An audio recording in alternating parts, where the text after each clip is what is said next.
The fact of reiteration of the poetry of the art being never did suggests and implies that one way or another nature persists and represents a never ending cycle.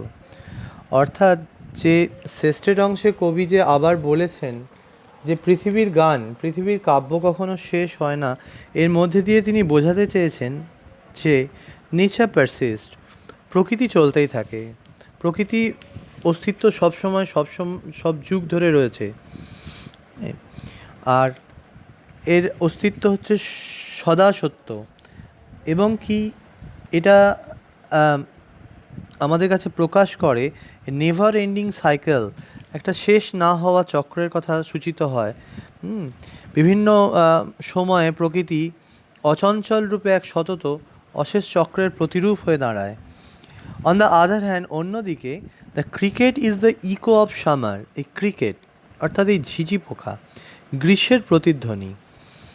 A glimmer of hope in the depths of winter, desolate winter. A glimmer of hope অর্থাৎ কি না, গ্রীষ্মের প্রতিধ্বনি, শীতের গভীরতার মধ্যে এক আশার ক্ষীণ দীপ্তি হলো এই cricket, A cricket song. It points out to the fact that man is now wearied and tired, and so the chirping of the cricket is a reminder that summer is on the way.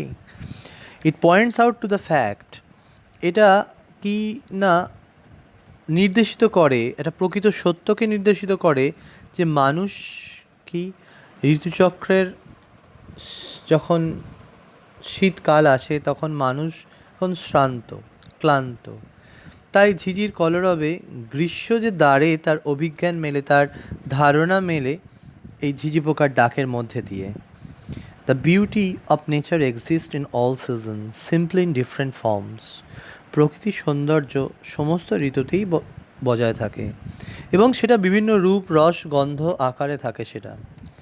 In winter, which is symbolic of harder time of hardships, man can dream about the summer, which represents the youthful joy of his life, and this implies and indicates that this beauty will exist in all ages. The beauty of nature exists in all seasons, simply in different forms. In winter, which is symbolic of harder times, এই যে শীতকাল যেটা symbolic, যেটা একটা সাংকেতিক, কিসের symbol না, harder Times, hardship, কঠিন সময়, কঠিন সময়ের একটা সিম্বল। ম্যান ক্যান ড্রিম, মানুষ তখনও স্বপ্ন দেখতে পারে, অ্যাবাউট দ্য সামার, কি না সুন্দর গ্রীষ্মের, হুইচ রিপ্রেজেন্টস, যেটা কি করে না, যেটা যৌবনের আনন্দময় দীপ্ত তাকে কি করে না প্রতিভাত করে, and implies and indicates beauty will exist in all ages, সৌন্দর্য সবসময় যুগ যুগ ধরেই বজায় থেকেছে। দ্যাট ইজ টু সে, এটা বলা যেতে পারে, what Keats is saying that nature like poetry stands eternal.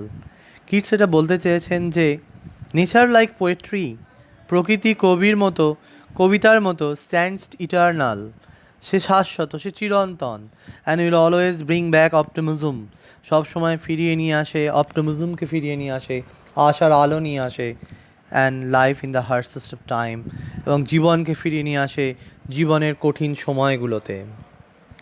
The poem is essentially about the poetry of earth. এই কবিতাটি মূলত কি না পৃথিবীর কাব্য নিয়ে। Poetry of earth indicates the various sounds found in the natural world, be it calls of the birds, beast or insects.